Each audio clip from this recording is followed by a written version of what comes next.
Welcome, in front of me is a Huawei Y6s, and today I'll show you a couple tweaks and tricks that you can do on this device. So we're going to begin with the home screen style, which will get rid of this obnoxious Apple-esque appearance with all the icons smack in the middle of your home screen, and create a up drawer. So to get started, let's go into the settings, and from there, home screen and wallpaper, and here you have home screen style. Stop on that, choose drawer, give it a moment, it needs to adjust to the better changes, and there we go.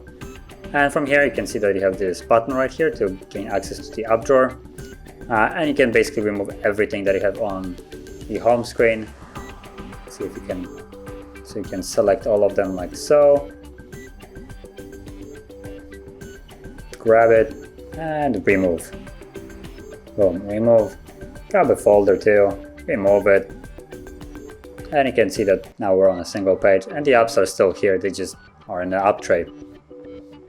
Yeah, that's the first thing. Now moving on, we're gonna go into split screen, which will allow you to use two different apps at the same time. A fairly good use for it would be to listen to YouTube and have the video open on the top, and then for instance browse your internet on the bottom. Let me just quickly connect to some Wi-Fi. You just put in a password.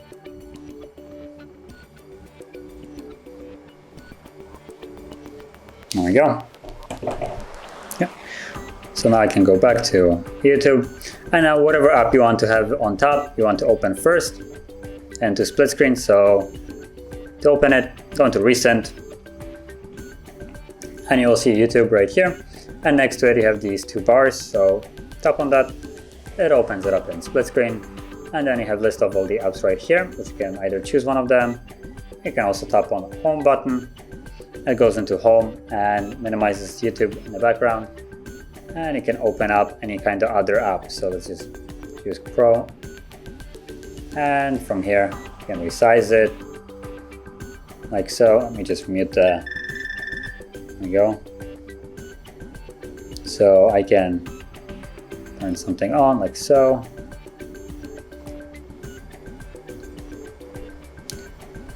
And you can see now that the video is playing. I can interact with it, and I can also do other stuff right here, and it will not stop. Also, if you click home, it will be a little bit smaller, but it still plays and doesn't stop. So yeah. Now if you want to close this, all you need to do is drag it up or down, and if you drag it down it will go into full screen, so then you would actually have to click on the home button as well, and as you can see it's now gone. Okay, so moving on, I'm going to go into the simple mode, which is more catered towards elderly people to help them navigate to the device. And what it does is just takes all the essential apps and makes them gigantic, and basically takes up the entire screen with like 6 apps.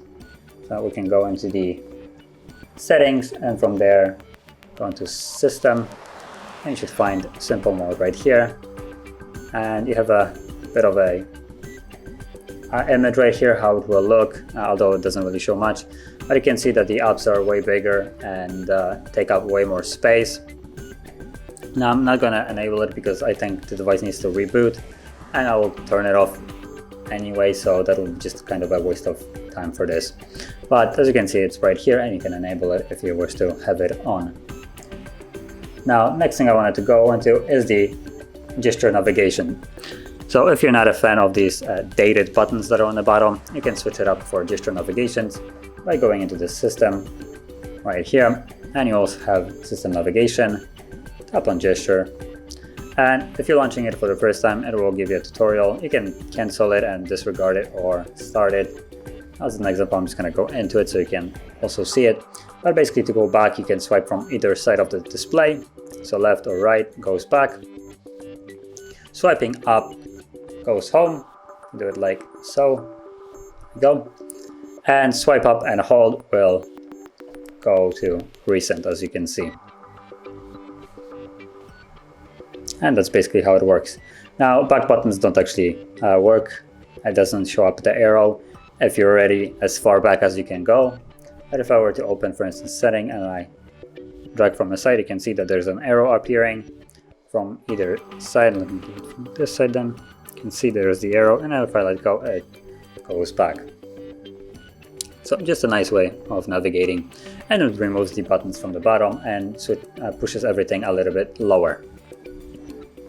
Okay, so moving to the last thing that I want to show is the show password, or well, it's actually counterintuitive to what it does. The option is checked on, and what it does is whenever you have a password that you're typing in, for instance, like right here, you can see that every time I press a letter, it's visible till it gets substituted with a newer one, or after like 1 or 2 seconds. And I'm not the greatest fan of this. It shows basically your password. If someone is looking at you typing slowly, they can read your entire password. So there's a way to block that so there's no letters visible. And to do it, you go into settings and security and privacy, then into more settings, encryption and credentials, and here you'll find show password option. So just disable that, and now if we go back to typing in a password, like this, right here for instance, you will see that there's no more letter visible. So fairly nice change, so you can keep your device a little bit more secure. But this would conclude all the tweaks and tricks that I want to share, and if you found this very helpful, don't forget to hit like, subscribe, and thanks for watching.